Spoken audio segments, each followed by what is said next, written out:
너도 인사해. 안녕하세요. 안녕하세요. 인사해, 인사. 라떼. 어? 라떼. 그만 물고 인사해.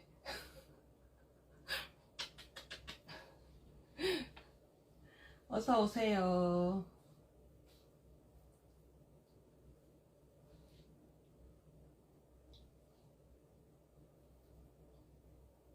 소리가 들리시죠?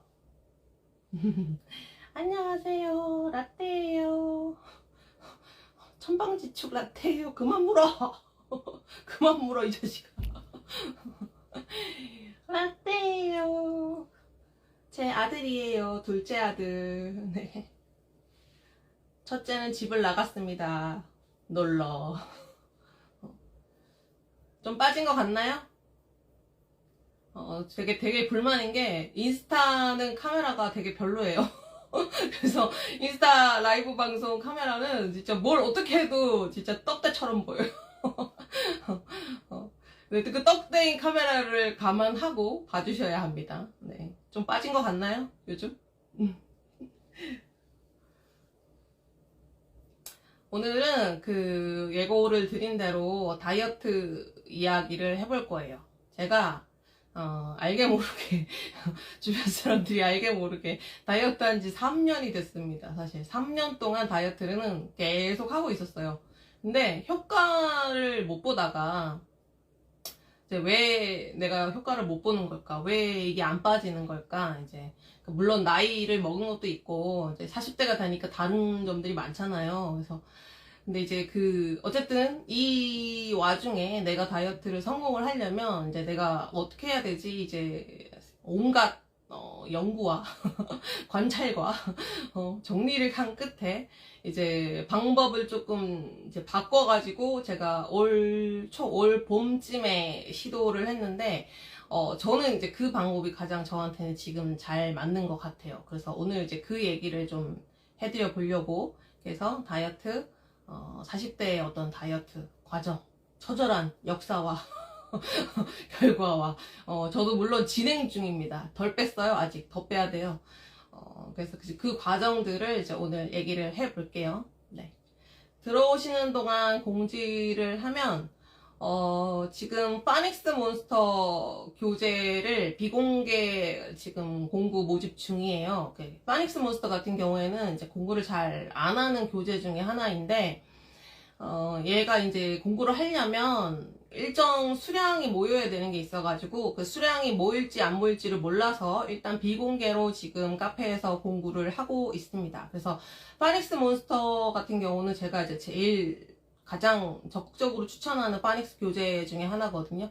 그래서 그 교재가 필요하신 분들은 지금 비공개 공부에 참여를 해 놓으시면 이게 인원이 모이면 성공해서 책이 배송이 되는 거고요. 만약에 인원이 안 모이면 그냥 취소가 되고 다 환불이 되는 그런 시스템이에요. 그래서 가서 보시고 혹시 파닉스 몬스터 교재가 올해 안에는 한번 필요할 것 같다 이런 분들은 지금 사놓으시면 사실 공급가가 훨씬 저렴합니다. 따로따로 그냥 개별 사는 것보다. 그래서 그거를 한번 확인을 해 주시고요. 그 다음에 이제 오늘 액터 블루투스 키보드 오픈했어요. 요거 보여드리면 요거 제가 지금 라방 시작하기 직전에 요거 피드를 릴스로 하나 올려놨거든요.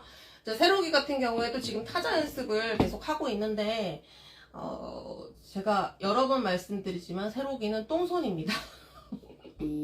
피아노를 시켰다가 포기를 한 똥손입니다. 그래서 이런 손가락 놀림이 그렇게 막 자유자재가 되는 아이가 아니에요. 그래서 그 타자 연습을 지금 천천히 꾸준히 시키고 있는데 처음에 노트북으로 제가 시켰더니 그 노트북은 키보드가 되게 다 얇아요. 얇고 이게 그 무소음 키보드로 요새 다 바뀌면서 약간 그 타자의 어떤 타격감이 이게 많이 떨어집니다. 그러다 보니까 어른은 쓰기가 좋은데 애들은 이게 좀 별로더라고요. 그래서 그냥 일반 키보드를 써야겠다. 근데 이제 일반 키보드를 주려면 또 이렇게 PC가 필요하잖아요. 근데 이제 그것까지 다 놓고 막 이러면 되게 책상이 사실상 막 좁아요. 애들 책상이 은근 뭐 이것저것 놓을 게 많다 보니까. 그리고 뭐 컴퓨터를 맨날 쓰는 것도 아니고. 그래서 컴퓨터를 또 쓰기에는 좀 애매하고 그랬는데, 제가 원래 쓰고 있던 키보드거든요. 이 액토 키보드 같은 경우에는 태블릿을 이렇게 꽂는 자리가 준비가 돼 있어요. 그래서 태블릿을 꽂아도 되고, 핸드폰을 꽂아도 됩니다. 그래서 그걸 꽂으면 바로 그냥 연결해서 쓸 수가 있다 보니까, 아이가 그거를 그냥 컴퓨터처럼 태블릿을 쓸 수가 있어요. 그래서 타자 연습 시키기에 굉장히 좋거든요. 그래서 그거 한번 그 키보드가 필요하셨던 분들은 한번 살펴보세요. 네, 액토 키보드. 그리고 이제 오늘 제 이제 본 주제 다이어트 이야기로 한번 들어가 보겠습니다. 네. 원래는 제가 오늘 그 강원도 여행을 갈 예정이었어요. 새로이 방학하고 이제 목요일부터 수영 특강이 있는데 들어가기 전에 딱 한 2, 3일 학원을 뺄 수 있을 것 같아갖고 이제 강원도 가자 이랬는데 새로기가 감기 기운이 있더라고요. 그래서 지금은 약한 감기인데 이게 심해지면 안 되니까 그래서 여행을 포기하고 그냥 다이어트 이야기를 한번 쏟아내 볼까 합니다. 네. 먼저 저를 최근에 보신 분들은 뚱뚱한 아줌마만 보셨지만 제가 처음부터 이렇게 이렇게 좀 풍채가 좋은 사람은 아니었어요. 제 몸무게의 어떤 역사를 말씀을 드리면 저는 이제 참고로 키가 164입니다. 164였는데 1cm 줄었어요. 나이 먹으니까 키가 줄더라고요. 그래서 1cm가 줄어서 지금은 163입니다. 정확하게. 병원 키로 163. 네. 저는 근데 이 키가, 거의 초등학교 때 완성된 키예요. 그러니까 키가 되게 빨리 큰 편이었어요. 키가 엄청 빨리 크다가 이제 초경을 시작하면서부터는 성장을 거의 안 한 케이스거든요. 그래서 이미 체격이 초등학교 5학년, 뭐 6학년, 중학교 한 1, 2학년 때 이미 어른 체격이었습니다. 그리고 그때는 진짜, 뭔 짓을 해도 안 쪘어요. 날씬했어요. 그래서 사실 살찌는 거를 걱정 안 하고 그냥 살았어요. 그때도. 고등학교 때 친구들이 이제 그 외모에 신경을 많이 쓰기 시작하면서 다이어트 이제 막 시작하는 친구들이 되게 많았거든요. 고등학교 때. 근데 저는 그때도 몸무게가 164에 48kg. 굉장히 이상적인 몸무게죠. 48kg. 네. 그게 제 고등학교 때 몸무게입니다. 그래서 고등학교 때, 저는 우리 학교가 야자를 이제 밤에 하잖아요. 근데 밤에 야자를, 고3 때 같은 경우에는 새벽 1시까지 야자를 했었어요. 키보드 공부하는 거냐고요? 네, 공부했어요. 오픈했고요. 네, 그거 가서 나중에 보시면 돼요. 네. 새벽 1시까지 야자를 했는데, 학교에서. 그럼 집에 오면 배가 엄청 고파요. 배가 막 고프잖아요. 하루 종일 학교에서 그러고 있다고 왔으니까. 그래서 새벽 1시에 맨날 라면을 끓여 먹었습니다. 고등학교 3학년 때. 그래도 48kg. 새벽 1시에 진짜 매일같이 라면을 먹고 잤음에도 불구하고 그때는 48kg. 네. 그래서 저는 사실 살찌는 게 저랑 상관이 없는 이야기인 줄 알았어요. 근데 저희 엄마가 좀 아담하신 편이거든요. 체구가 작으세요. 그리고 지금까지도 40kg대 왔다 갔다 하시는 분이니까 지금 나이가 이제 70대가 가까운데, 그러니까 되게 아담하고 평생 살이 찐 적이 없는 분이시거든요. 저희 엄마가. 근데 이제 엄마가 저한테 어릴 때 늘 이제 하셨던 말씀이 방심하지 마라. 네 몸속에 네 할머니 피 있다. 계속 이 얘기를 하셨었거든요. 저한테 네 몸속에 너 할머니 피 있다. 이렇게 계속 하셨는데 제가 그걸 관가했던 거죠. 저희 할머니가 이제 한풍채 하세요. 저희 할머니가 이제 좀 좋으십니다. 살집이. 근데 이제 그 유전자가 저한테도 있었던 거죠. 그래서 진짜 딱 대학을 가서 자취를 함과 동시에 살이 찌기 시작했어요. 그때부터. 근데 왜 찌지 생각을 해봤는데, 집에서 엄마랑 같이 지낼 때는 엄마가 해주는 그 밥을 삼시세끼를 다 먹더라도 엄마들은 일단 조미료 안 쓰죠. 조미료 같은 거 별로 안 쓰죠. 그리고 일단 야채가 많이 들어간 식단들을 많이 신경을 써서 차리죠, 엄마들이. 그리고 저희 엄마는 또 육류를 별로 좋아하지 않던 분이거든요. 그래서 육류보다는 뭐 된장찌개, 김치찌개, 한식 위주로 늘 밥상이 차려져 있었던 집이에요. 근데 거기서는 이제 삼시세끼를 계속 먹고 라면을 먹고 해도 안 찌던 살이 이제 20대가 되고 대학교를 가서 제가 자취를 하면서 제 마음대로 음식을 해먹기 시작하면서부터 살이 쭉쭉쭉쭉 찌더라는 겁니다. 그래서 살이 진짜 꾸준히 쪘어요. 저는 꾸준히. 그래서 꾸준히 조금씩 찌다가 이제 대학교 졸업하고 취업할 때쯤에 이제 50kg 중반대였어요. 한 55, 56 막 이랬었어요.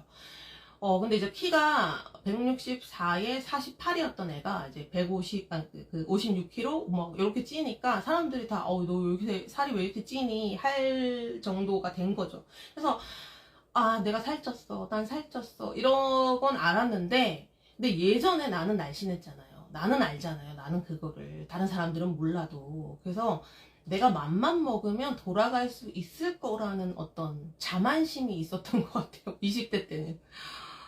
그래서 20대 때도 다이어트도 별로 안 했고요. 그냥, 제가 이제 광고 마케팅 쪽 일을 했는데, 너무 스트레스를 많이 받는 직군이고, 야근도 되게 많은 직군이고, 그러다 보니까 그냥 밤에 야식을 늘 달고 살고, 불규칙한 생활, 뭐, 밤샘도 되게 많이 하고, 이러니까 살이 취업하고 나서는 그때부터는 막 쭉쭉쭉쭉 찌더라고요, 이제. 더 쪄요. 술은 오히려 대학교 때 더 많이 마신 것 같은데, 직장 생활하면서부터는 술을 별로 안 먹었거든요. 근데도 살은 이제 계속 찌더라고요. 그래서 이게 나이살인 건가 아니면 이게 야식살인 건가. 근데 야식은 예전에도 난 먹은 것 같은데 막 이렇게 생각하면서 살이 어느 순간 60을 넘기더라고요. 그래서 그때 이제 결혼을 앞둔 거예요. 이제 결혼을 보통 이제 아시잖아요. 결혼하기 전에 다이어트 하죠. 그래서 제가 그때 처음으로 작정하고 다이어트라는 걸 해봅니다. 결혼하기 전에. 근데 그때는 이제 그러니까 29, 30 딱 요때인데, 그때는 작정하고 시작을 하니까요. 3주 만에 제가 8kg를 뺐었어요. 3주에. 대단한 속도죠. 3주 만에 제가 8kg를 확 빼고, 그리고 결혼식을 했어요. 그래서, 맘먹으면, 그래, 한 7, 8kg 정도는 쉽게 뺄 수 있지. 뭐, 뺄 게 많으니까. 그래서 이렇게 생각하고 또 지냅니다. 결혼하고. 근데 결혼하고 5년을 이제 살았는데, 결혼 5년 차가 됐을 때, 그때, 저희 남편의 그 성향이요.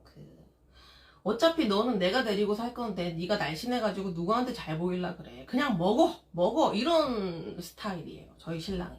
그래서 그렇게 5년을 그냥 나 살찌는데 이러면 밤에 라면 끓여주고, 우리 신랑이 나 살찌는데 치킨 먹자고 시키고 막 이런 양반이거든요. 우리 남편이. 제 살은 다 우리 남편 때문인데, 그렇게 5년을 사니까요. 엄청 쪄 있더라고요. 그래서 결혼 5년 차 때 인생 최고 몸무게를 찍었어요.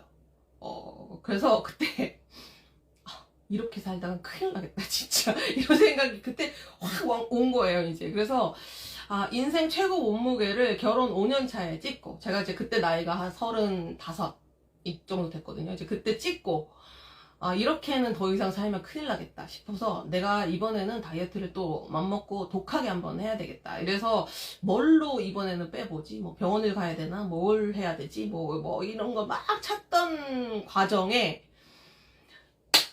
경축, 새로기가 들어섭니다. 네. 그러니까 인생 최고의 몸무게에 임신을 했습니다. 네. 그 다음은 상상이 가시죠. 망했어요. 그냥 망했어요. 옛날에 내 몸이 기억이 안 날 만큼 그냥 임신 때 제가 최고 몸무게를 83kg를 찍었어요. 네, 만삭 때 아이 낳으러 들어가기 전에 83kg까지 제가 몸이 불어났습니다. 저는 제가 저울에 올라갔을 때 숫자가 8을 가리킬 거라고 상상을 해본 적이 없어요. 다른 분들도 마찬가지시죠. 올라갔는데 내 몸무게의 앞자리가 8자일 거라는 생각을 진짜 한 번도 해본 적이 없어요. 근데 진짜 임신을 하고 진짜 그런 사람들은 어디든지 모르겠어요. 그 연예인들은 임신을 하면 진짜 팔 그대로 있고 배만 이렇게 볼록해지잖아요. 근데 저는 진짜 그런 사람이 있습니까? 정말? 거기 그 사람이 있어요? 그런 사람들이 있어요? 저는 쭉쭉쭉쭉 찌던데 완전 그냥 그러니까 안 먹어도 찌던데 입덧을 찌고 이렇게 계속 이렇게 찌더라고요. 그래서 만삭 때 83을 찍었어요.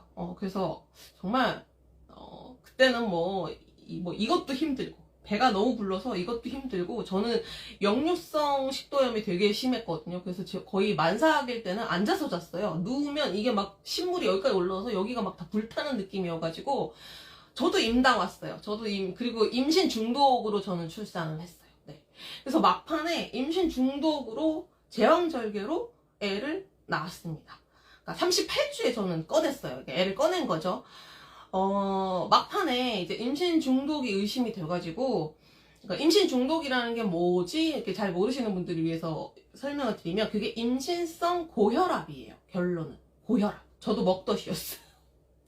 하필이면 입덧도 먹덧이야. 입덧도 아니야. 막 이게 막 먹어야지 이게 살 것 같은 그거 있죠. 이거 안 겪어본 사람은 또 모릅니다. 진짜 꾸역꾸역 먹어야 돼요. 속이 비면 그때부터 울렁거려가지고. 그러니까 먹덧에 임신 중독 왔지? 그러니까 임신성 고혈압이거든요, 그게. 그러니까 고혈압이 오니까 사람이 더 부어요, 이게. 엄청 더 부어요.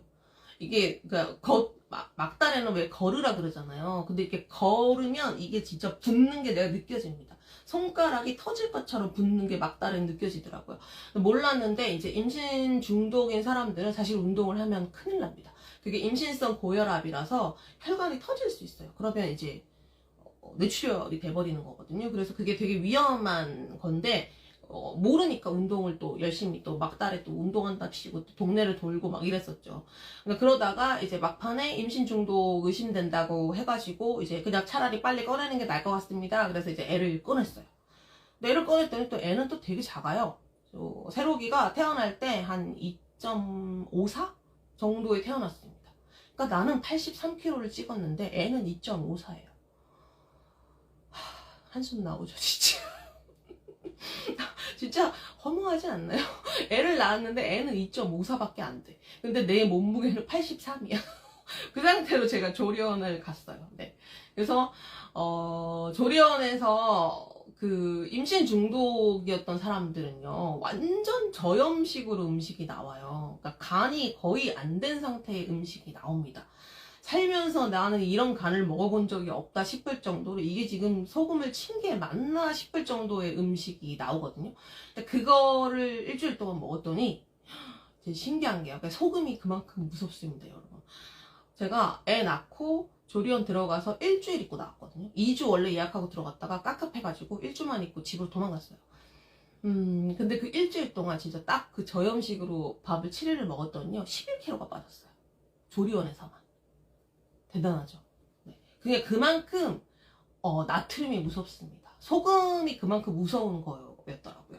그래서 일단 다이어트 하시는 분들은 소금 양을 일단 조금 줄이는 게 가장 중요해요. 소금 양을 줄이시는 게 가장 필요하고요.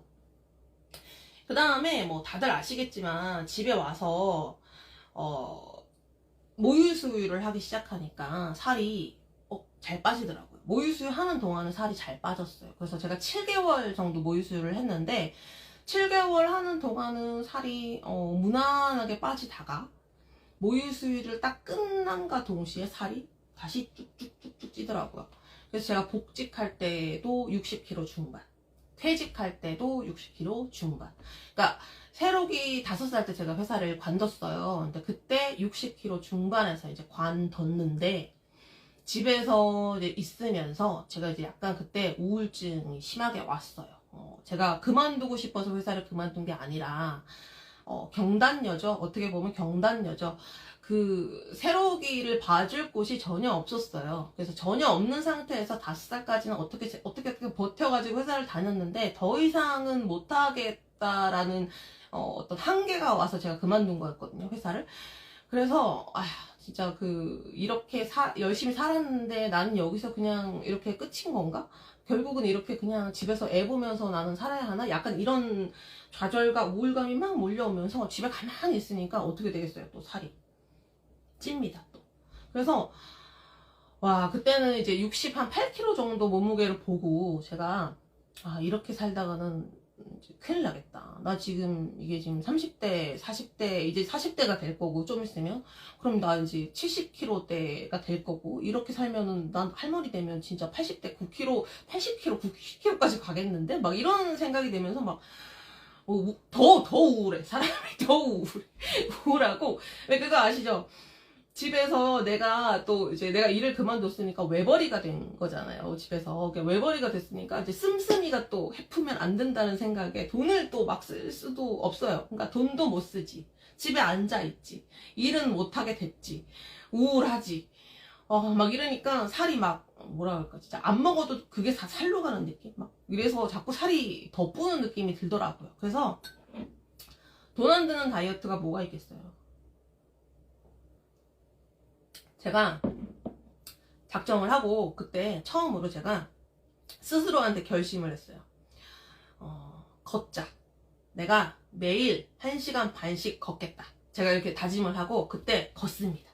걷기 운동을 1시간 반짜리 걷기 운동을 제가 6개월 정도를 했어요. 되게 오래 했죠. 저 살면서 사실 운동 그렇게 해본 적이 없거든요. 저는 운동을 싫어합니다. 운동을 싫어하니까 이렇게 찌는 거잖아요. 운동을 좋아하는데 살이 찌는 사람은 없어요. 운동을 싫어하고 이제 막 이렇게 뭐 이렇게 격하게 뭐 땀 흘리면서 뭘 하는 걸 별로 좋아하는 성향이 아닙니다. 그러니까 살이 자꾸 불죠. 앉아 있고. 근데 그랬던 사람이 돈을 안 들이고 그러니까 살을 뺄 수 있는 거는 걷기겠다. 이런 생각을 하고 제가 걷기를 6개월 동안 매일매일 저녁마다 나가서 1시간 반씩을 걸었어요. 그래서 그 결과가 뭘까요? 혹시 해보신 분 있어요? 걷기 운동을 그렇게 한 6개월 정도 해보신 분 있어요?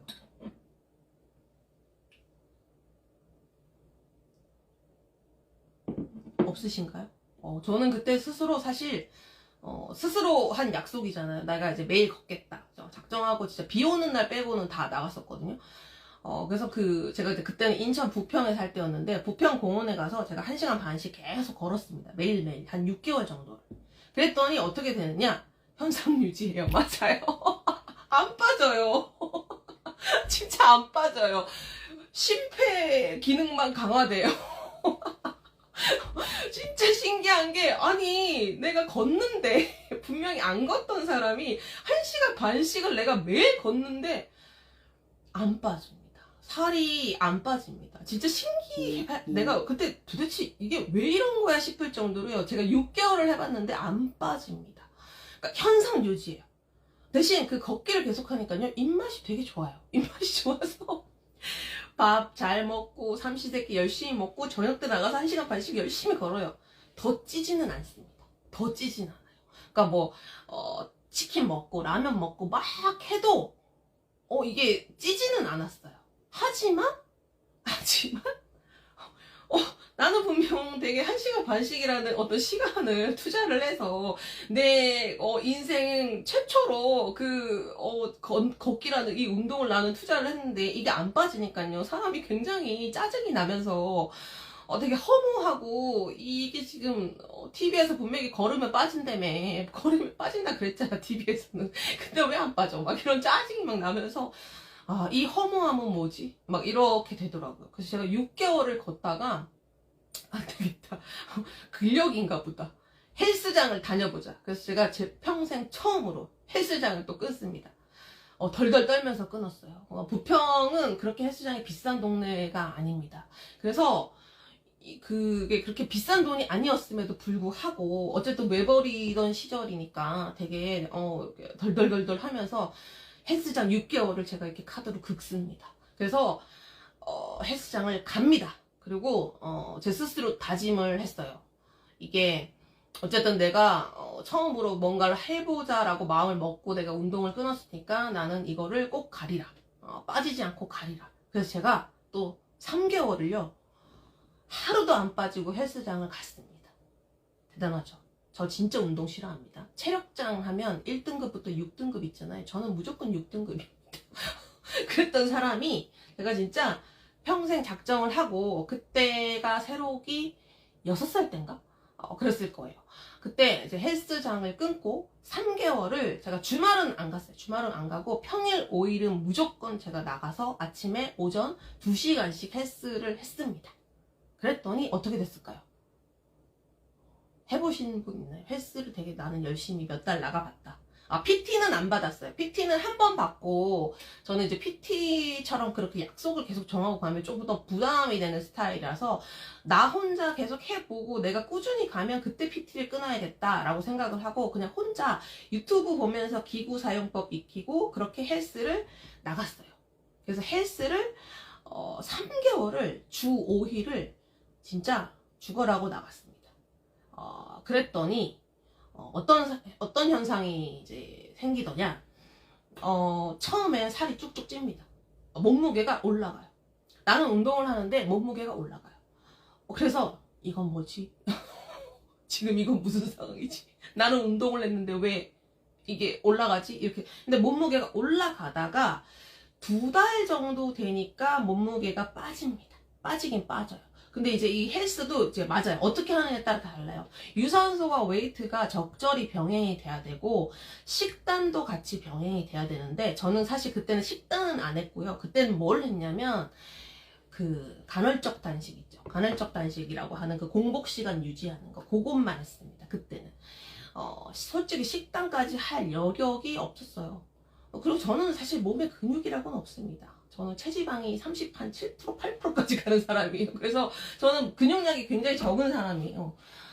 근데, 체지방이 연소가 되고 내 몸에서 운동으로 살이 빠지기까지 적어도 2달 정도는요, 계속 웨이트와 유산소를 해줘야지 이게 몸에 반응이 오더라고요.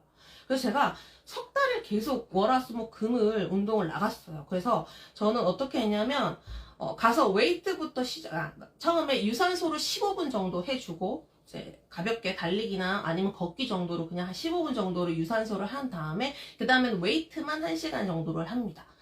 그래서 근육 키울 수 있는, 저는 이제 하체나 이런 게 다 척추도 부시라고 막 이랬으니까 하체 운동이나 이런 거 중심으로 웨이트를 한 1시간 정도를 하고, 나중에 집에 가기 막판 한 3, 40분 정도를 다시 또 유산소를 하고 마무리를 했어요. 이게 이제 헬스 트레이너가 추천을 해줬던 방법이고, 그 방법으로 제가 한 3개월을 매일 했습니다. 그랬더니 처음에는 몸무게가 올라가다가 2달이 지나니까 몸무게가 조금 내려갔어요. 그래서 반응이 온다, 빠지나 보다, 이걸로 하면 되나 보다, 이래서 2kg를 뺐어요. 석 달 동안 헬스로. 그리고 코로나가 터집니다. 아시죠? 코로나 터졌을 때 초반에 헬스장이 어떤 분위기였는지 아시죠?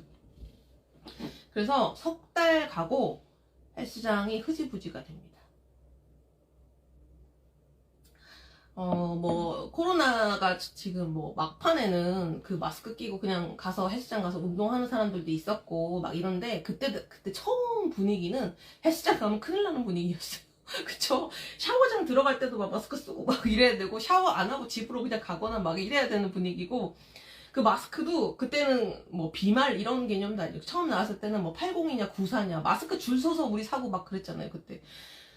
그냥 94를 끼고 헬스장에서 제가 한번 했다가 죽는 줄 알고 그냥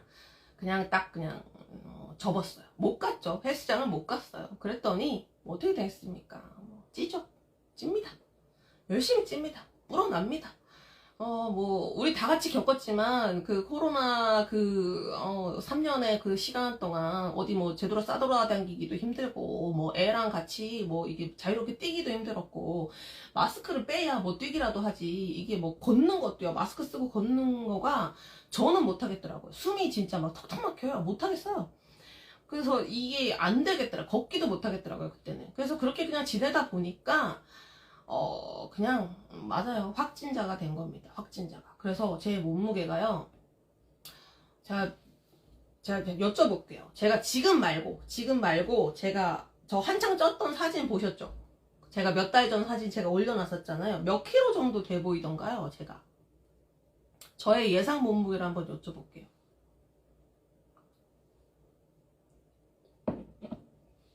한번 맞춰보세요. 맞추면 상을 드릴게요. 제가 상품을 한번 드려볼게요. 제 3, 4개월 전, 그러니까 올 봄까지의 제 몸무게 몇 킬로 정도로 보이셨어요? 75 한 명 나왔고 65? 70 73?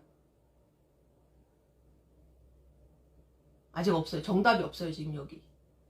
네. 아직도 정답이 없습니다.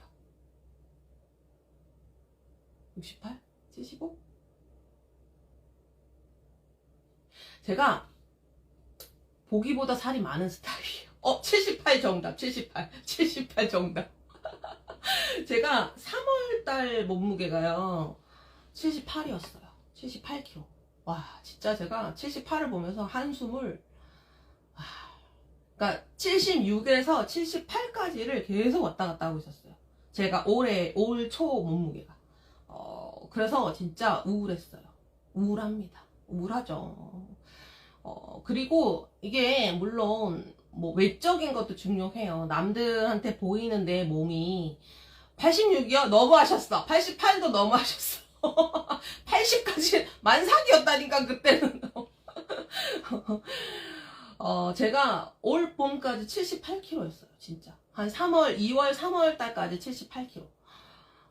많이 우울했고요. 겨울이라서 많이 가렸죠. 그리고 뼈대가요. 제가 사실 뼈대가 진짜 제가 그랬잖아요. 고등학교 때까지 제 키 163입니다. 현재 163, 4 정도 되는 그 키에 제가 고등학교 때까지는 48kg라고 했었잖아요. 제가 그쵸? 그래서 제가 계속 그렇게 뼈대가 그렇게 큰 몸이 아니에요. 그러니까 저는 이 보이는 이 모든 게요 다 지방입니다. 다 지방. 그나마 뼈대가 이게 가는 편이라서 몸무게가 덜 나가는 편이고요. 사람들이 또 제 키를 크게 보더라고요. 근데 저는 그렇게 안 커요. 163. 163에 제가 올 2월, 3월 그 몸무게 재놨던 거 보면 제가 78kg까지 쪘었어요. 그래서 진짜 많이 우울했습니다. 우울했고 사실 다이어트를요 제가 3년 전부터 했어요. 계속 하고 있었어요.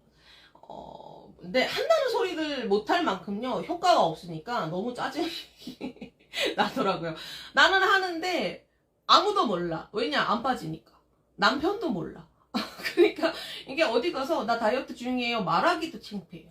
덜 먹기도 창피해요. 그래서 진짜 많이 우울했어요. 우울하고 3년 동안 사실 제가 양약만 병원 4군데를 가봤어요. 병원 4군데에서 양약 그 다이어트 약 있죠. 식욕 조절하는 약. 그거를 4군데를 돌아다니면서 제가 먹었었어요.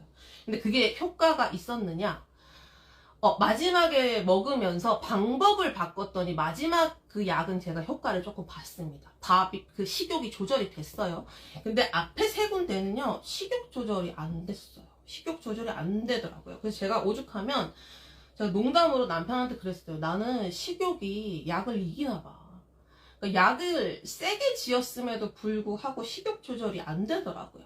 저녁이 되면 계속 뭐가 먹고 싶고 막 땡기고 밥맛이 너무 좋고 막 그래서 3년 정도 병원 4군데를 돌아다니면서 양약 4번을 바꿔봤는데 그리고 그 4군데가 다 막 유명하다고 주변에서 막 추천해주던 그런 곳이었거든요. 막 되게 유명한 곳들 막 있어요. 막 네이버에 막 쳐보면 막 저랑 가까운 저는 이제 남양주에 사니까 구리에 막 정신과도 있고 정신과인데 다이어트 전문이에요. 거기는 정신과인데 정신치료는 안 하고 다이어트 하는 사람들만 다 몰려가. 막 거기서도 약을 지어서 먹어보고 한 4군데를 병원을 돌아다녔는데 다 소용이 그닥 없었고 마지막 그 병원에서 지은 식욕 조절제는 효과를 봤는데 식욕 조절만 가지고는 사실 살이 안 빠져요. 그래서 저는 그때 제가 효과를 본 이유는 제가 다이어트 방법을 좀 바꿔봤던 그 방법이 크다고 봐요. 맞아요. 이땡땡도 가봤습니다. 근데 이땡땡도 저는 효과를 못 봤어요. 석 달 정도 지어다가 먹어봤는데 효과가 없었습니다. 거기서 효과 봤다는 사람들도 있던데 저는 사실 효과를 못 봤어요. 거기 있는 약은 식욕이 조절이 안 됐어. 밥만 잘 들어가는데요.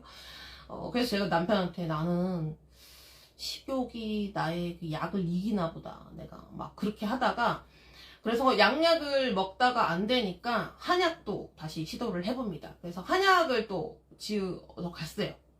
저 지인이랑 같이 먹었었는데 지인은 효과를 봤습니다. 그 한약이. 저는 또 효과를 못 봤어요. 한약을 먹어도 저는 식욕이 그대로였어요. 한약을 먹었음에도 불구하고 먹다가 첫 달 먹고 효과를 못 봐서 둘째 달에는 약의 농도를 올렸음에도 불구하고 그래도 안 빠졌어요. 그래서 저는 그것도 효과를 못 봤습니다. 그래서 한약도 안 되고 양약도 안 되니까요, 사람이 포기를 하게 돼요.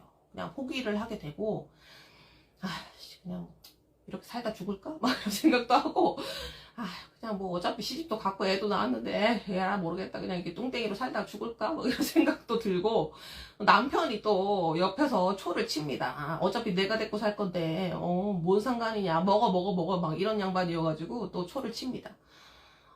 근데 저는 다이어트 하고 싶은 이유가 뭐였냐면, 뭐 사람마다 이유가 다양하겠지만요, 저는 뭐였냐면요, 저는 면허를 딴 이유도 약간 일맥상통이었는데, 제가 면허를 31살에 땄었어요. 되게 늦게 땄죠. 보통 20대 때 따잖아요, 면허를. 근데 저는 31살에 땄어요, 면허를. 왜 그랬냐면, 20대 때까지만 해도 저는 그 면허의 필요성을 못 느꼈어요. 내가 지금 면허를 따도 당장 내가 차를 살 게 아닌데, 내가 굳이 지금 면허를 왜 따? 막 이런 사고방식을 갖고 살다가, 결혼을 했습니다. 집에 차가 와 있어요. 차가 사 있어요. 차를 샀으니까 차가 있어요, 집에. 근데 남편이 없으면 내가 저 차를 못 쓰는 거예요. 남편만 면허가 있으니까. 그랬더니 약간 내가 등신같이 느껴집니다. 그 상황이. 난 차가 있어. 그리고 기름도 있어.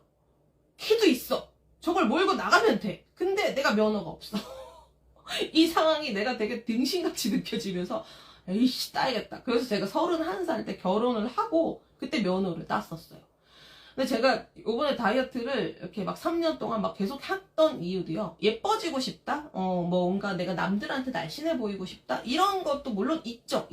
있지만, 근데 더 컸던 건 뭐냐면요, 저 옷이 예뻐. 난 저게 입고 싶어. 근데 안 맞아. 사이즈가 없어.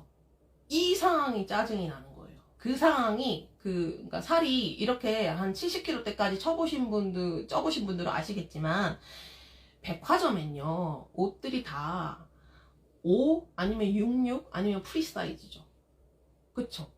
근데 남편이랑 막 다니다 보면 남편이, 야, 너 저거 어울리겠는데? 입어봐 하는데, 그때 사이즈 없어. 이러고 돌아서는 그 상황이 너무 짜증이 나는 거예요. 그 짜증 나는 상황이 십수년이잖아요. 내가 뭐 남들한테 예뻐지고 막 이런 게 아니라 내가 원하는 옷을 내가 살 수가 없어. 이게 그냥, 속된 말로 진짜 개 짜증 납니다. 진짜. 그리고, 내가 저 원하는 물건을 살 수 있는 돈도 있고, 뭐, 다 있어. 근데 저거 사이즈가 없어서 못 사는 이 상황이, 너무 진짜 바보 같고, 등신 같고, 이 짜증이 확 나고, 그 눈치를 또, 모르는 남편은 또 지나가다가 또, 저거 네 스타일 아니야? 이러는데, 안 맞다고, 내 사이즈 없다고, 막, 이를 꽉 깨물고 말하는 그 상황이 짜증이 막 납니다. 그리고 남편한테도 그런 이야기 하기 싫잖아요. 뭐 내 사이즈가 없어 이런 얘기 사실 뭐 그렇게 좋습니까 그게. 근데 그 상황이 저는 너무 짜증이 났어요.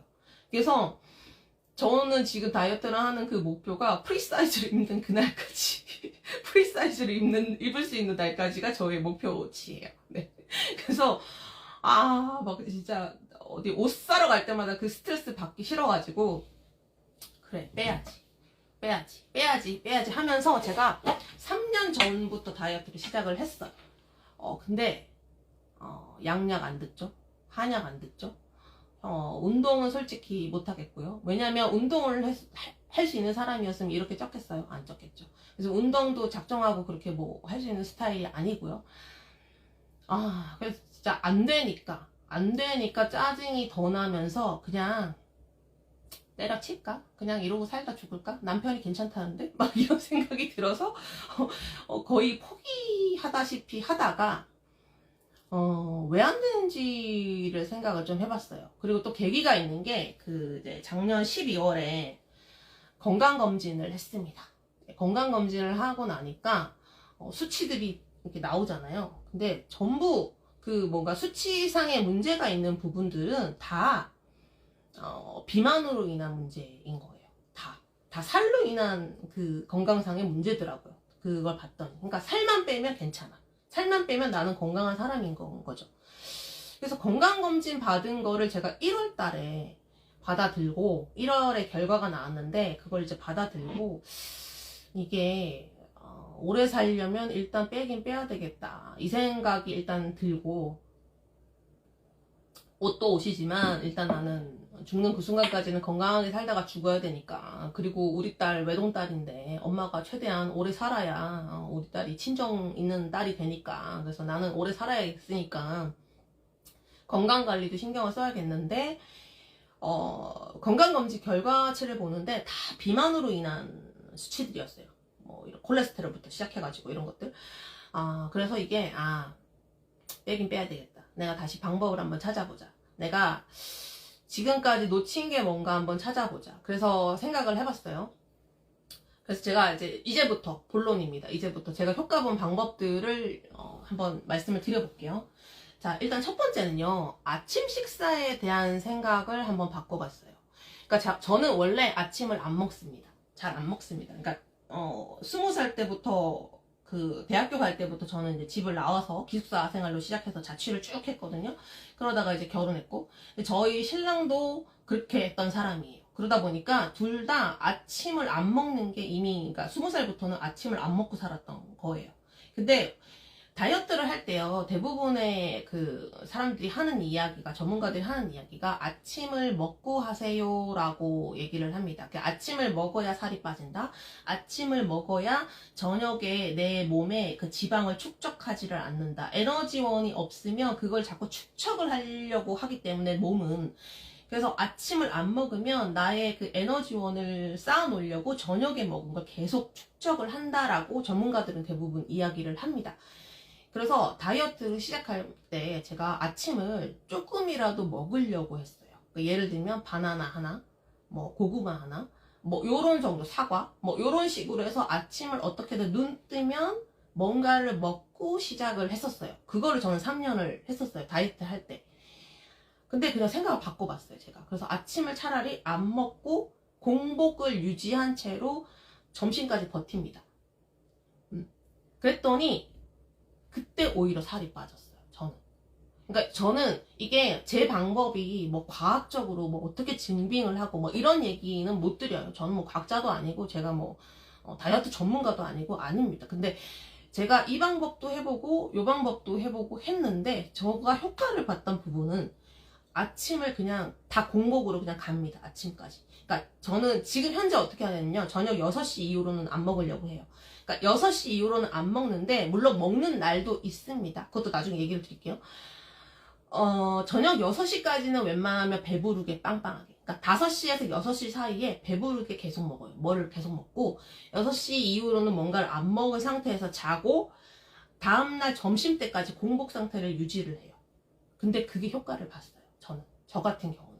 그래서 제가 간헐적 단식도 옛날에 해봤거든요. 그때 왜 실패했는지 생각을 해봤는데 그 공복 타임을 늘렸어야 되는 거였더라고요. 그 간헐적 단식 할 때 보면요, 16대 8로 유지를 하라 그래요. 그러니까 공복 16시간, 먹는 시간 8시간. 그러니까 먹는 시간을 잘 맞추면요, 저는 그때 어떻게 했냐면요, 회사를 가서 점심 먹는 시간들이 대부분 12시잖아요. 그러면 오후 12시에 저는 또 늦게 자요. 밤에 늦게 자는 스타일이에요. 새벽 한 2시 정도 자거든요. 그러니까 이게 남들처럼 오후 6시에 뭘 안 먹으려고 하면 난리가 납니다. 밤에. 오히려 더 폭식하게 되는 거예요. 배가 고프니까.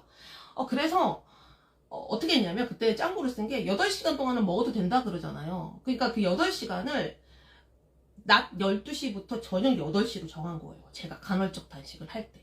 그러면 전 저녁 8시까지 밥을 먹어도 되는 사람입니다. 그리고 나머지 시간이 16시간이 채워져요. 그러니까 나는 공복을 16시간 한 게 맞아요. 근데 안 빠져요. 그걸 바꿨어요. 타이밍을 바꿨어요. 그래서 오후 6시부터 낮 한 11시, 12시까지 그냥 공복 상태. 그렇게 맞춰보세요, 한번. 그 간헐적 단식 해보거나 이렇게 해보셨던 분들 그걸 바꿔보세요. 그 타이밍을 그렇게 하니까 반응이 나옵니다. 그거를 이제 하루 이틀 해가지고는 반응이 안 나오고요. 한 2달 정도 유지를 하다 보면요, 그게 반응이 나옵니다. 거기서 저는 효과를 봤어요. 그게 제가 몸무게가 많이 빠진 이유예요. 아까 누가 몇 킬로 빠졌냐고 여쭤보셨는데 몇 킬로 정도 빠졌을 것 같나요?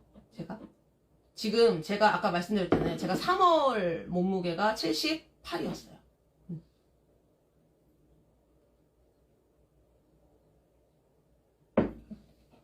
지금은 몇 킬로 정도 돼 보이나요, 제가? 지금이 7월이죠.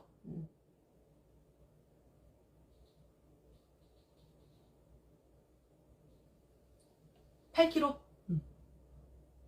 20kg? 3개월 만에 20kg 빼면 죽어요. 40대가 그렇게 뺄 수가 없습니다. 맞아요. 지금, 정답이 나왔어요. 딱 10이 빠졌습니다. 10kg. 그러니까 68까지 뺐어요. 68. 그러니까 78이었다가 68까지 빠졌어요. 그리고 67까지 내려갔다가 67kg까지 내려간 걸 제가 봤는데, 제가 얼마 전에 장염이 걸리면서 그 죽을 삼시세끼 죽을 열심히 3일 동안 먹었거든요. 그랬더니 다시 1kg가 쪘어요. 그래서 현재 지금 68입니다. 네, 68. 67까지 내려갔다가 68이 됐어요. 지금 현재. 근데 저는 앞자리 6자를 본 게요, 이게 몇 년 만인지 기억도 안 나요. 진짜로. 앞이 내 몸무게 68도 사실 뭐 많이 찐 거예요. 저는 더 빼야 돼요. 사실 많이 빼야 됩니다. 많이 빼야 되는데 70 몇 킬로에서 78에서 68 빼는 거, 40대에 빼는 거 진짜 쉽지 않아요. 쉽지 않은데 진짜 요번에 방법을 많이 바꾸면서 효과를 저는 봤어요. 그래서 이게 지금 내가 이 방법 때문인 것 같은데 라는 생각을, 제 키를 자꾸 물어보시죠. 어디 달아놓을까요? 163이에요. 163. 그 딱 대한민국 평균 키. 저 식단도 얘기를 해드릴게요. 저 식단 안 했어요. 그래서 저는 지금 이거를 몇 달째 할 수 있다고 생각을 해요. 제가 음식을 제가 막 해먹는 사람이 아닙니다. 저는 배달도 많이 이용을 하고요. 거의 남편이 해주는 거 먹다시피 하고 저희 남편이 저보다 음식을 더 잘합니다. 그렇게 음식을 안 하는 사람이 이게 뭔가 식단을 하려고 하면요, 그 식단 짜고 그 음식 재료 사다가 공수하다가 뭐 만드는 것 자체가 스트레스예요. 그러니까 저는 그렇게 못해요. 저는 할 수 있는 사람이 아니에요. 그래서 그 식단은 포기를 했어요. 식단은 그냥 내려놨습니다. 그 식단에 대한 얘기도 제가 좀 해드릴게요.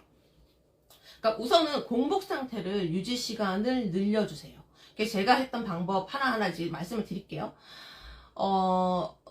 제가 아까 말씀드렸다시피 오후 5시면 웬만하면 저는 그때 밥을 먹으려고 했어요.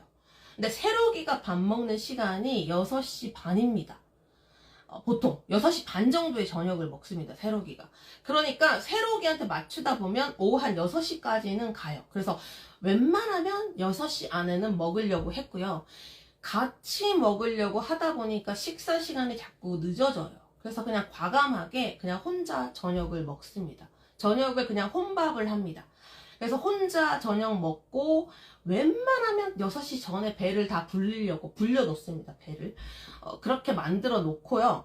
그 다음 저녁 시간에는 안 먹으려고 합니다. 그리고 되게 힘들어요. 그래서 초반에 1달, 2달은 약의 도움을 받았어요. 식이 조절 처방을 그 병원에 가서 받아가지고 그 약을 먹었습니다. 근데 식이 조절제를 먹어도요, 배가 고픕니다. 근데 의지가 일단 그래서 있어야 돼요. 내가 참아보겠다가 돼야 됩니다. 제가 분명히 말씀드리는데 그냥 뭐 덤빈다고 해서 되는 거 아니에요. 참아보겠어 라고 마음을 먹는데, 이 참는 게요, 사람인 이상 내가 1달, 2달, 석 달, 넉 달, 저는 지금 다이어트를 장기로 보고 있기 때문에 저는 지금 많이 빼야 되잖아요. 아직도 남은 게 저는 꽤 많아요.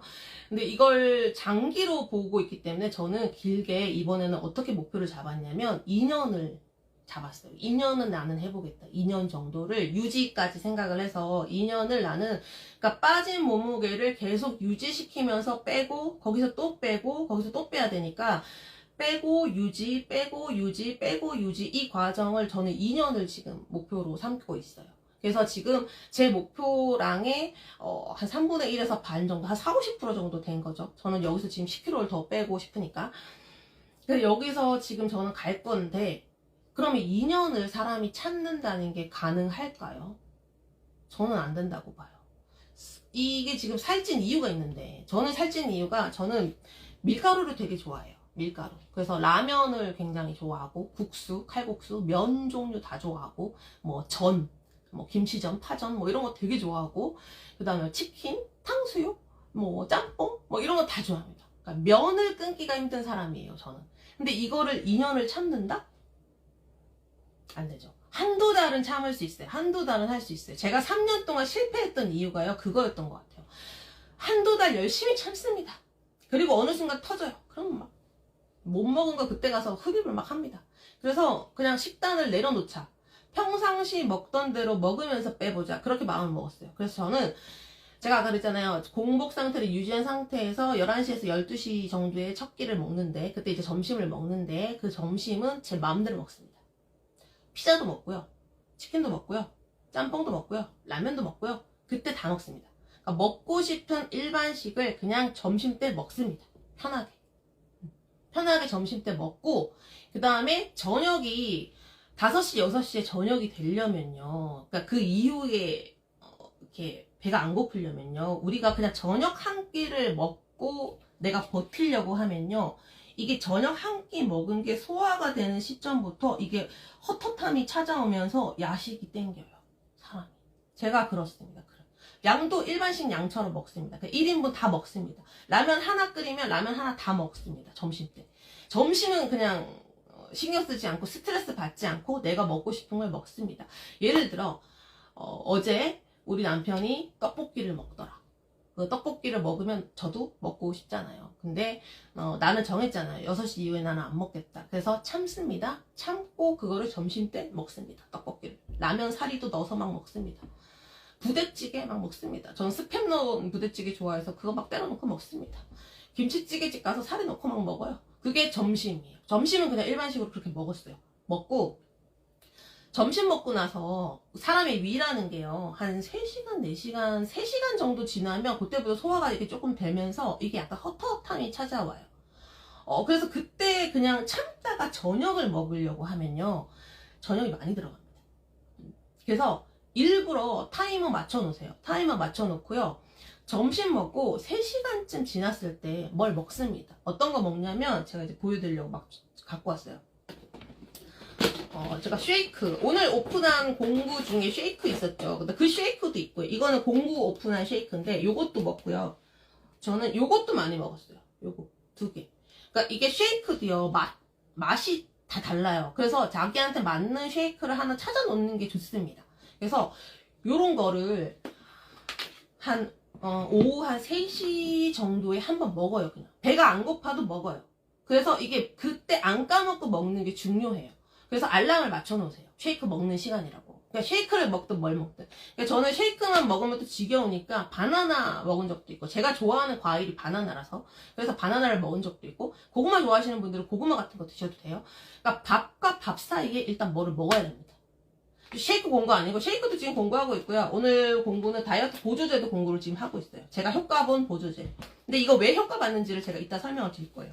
뭐 그냥 먹는다고 다 빠지는 거 아니니까. 이 쉐이크가 좋았던 거는 이거 그냥 따서 여기에 우유 넣고 흔들어서 그냥 이대로 먹고 이거 버리면 되거든요. 얘도 똑같아요. 얘도 제가 이 쉐이크 좋아하는, 이거는 저는 쿠팡에서 산 거고, 저는 요거는 네이버에서 샀었는데, 요거는 지금 공구가 돼서 제가 공부를 하고 있습니다. 요거는 쿠팡에서 제가 샀어요. 쿠팡에서 산 것 중에 이제 한 끼 대신이라는 이름이고요. 이게 그레인인데, 요 두 제품이 저는 제 입에는 좀 맞았어요. 제가 입이 좀 짧아요. 그래서 비위가 안 맞는 걸 잘 못 먹는 편이에요. 근데 요것도 잘 맞고 요것도 잘 맞았어요. 두 개 다 고소한 맛이 굉장히 강한 편이고요. 특히 얘는 약간 초코 맛도 조금 느껴져요. 초코 약간 그런 향이 좀 느껴져요. 그래서 우유를 여기다 부어서 먹으면 그냥 약간 뭐 초코 우유에다가 선식탄 느낌 들어가지고 좀 거부감이 들어요. 제가 딸기 우유도 못 먹는 사람이거든요. 그래서 제가 먹을 수 있는 우유가 일반 우유, 초코 우유, 바나나 우유 요렇게만 먹는 사람인데, 요거는 일반 우유를 넣으면 약간 그냥 초코 우유의 어떤 느낌이 많이 나서 요것도 많이 먹고, 또 한 종류만 먹다 보면 조금 질려요. 그래서 요거 먹다가 요것도 먹고, 이렇게 섞어가면서 무조건 오후 3시쯤에 한번 먹어요. 그리고 이거 먹기 싫은 날도 있죠. 그런 날은 또 제가 많이 애용했던 게 요거 곤약 젤리. 물 드시면 물에도 타도 돼요. 근데 저는 물보다는 저는 이제 우유를 좋아해서 저는 여기다가 우유를 타서 먹었는데, 저희 신랑은 그냥 물에 먹어요. 자기는 우유가 싫다고. 우유 먹으면 배 아픈 사람 있죠. 저희 신랑이 그런 사람이어가지고 신랑은 그냥 여기다가 물 타서 먹습니다. 근데 저는 이제 우유를 좋아해서, 저는 우유 탄 맛이 좋아서 우유를 타서 먹는 사람이고, 그거는 이제 개인의 입맛에 맞춰서 드시면 돼요. 근데 선식 같은 거를요, 일단 하나를 내 입에 맞는 걸 찾으세요. 그래서 오후 3시 정도에 그걸 일단 먹어요. 일단 먹어봐요. 알람 맞춰놓고 배 안 고파도 먹어요. 일단 먹어야 돼요. 그리고 이것도 제가 되게 애용을 많이 했어요. 저는 이제 곤약 젤리, 이거 아시죠? 곤약 젤리. 이게 대부분 뭐 빵 칼로리 내지는 2칼로리 정도 돼요. 요거 한 봉다리가. 근데 이거는 이제 먹으면 배변에도 도움이 많이 되고, 이게 일단 먹을 때 약간 음료수를 먹는 것 같은 그런 당에 대한 나의 욕구를 충족을 많이 시켜줍니다. 그래서 저는 야식 땡겨서 남편이 내 앞에서 야식 먹거나 할 때, 그때 저는 곤약 젤리를 되게 많이 애용을 했고, 6시에 먹고 저녁에 안 먹고 싶은데 배가 고파, 뭐가 먹고 싶어. 곤약 젤리 먹고, 어떨 때는 하나로 안 돼서 곤약 젤리 2개 먹고, 곤약 젤리 2개 정도 먹잖아요. 배가 엄청 빵빵해져요. 그러면 배는 빵빵해. 근데 나트륨 같은 게 좀 딸릴 뿐이지. 그래서 이런 걸 먹고 많이 버텼어요. 그래서 곤약 젤리, 선식류, 이거를 간식처럼 중간중간에 그냥 먹어주는 거예요. 그래서 야식 대신으로도 먹고, 점심과 저녁 사이에 한번 드세요. 무조건.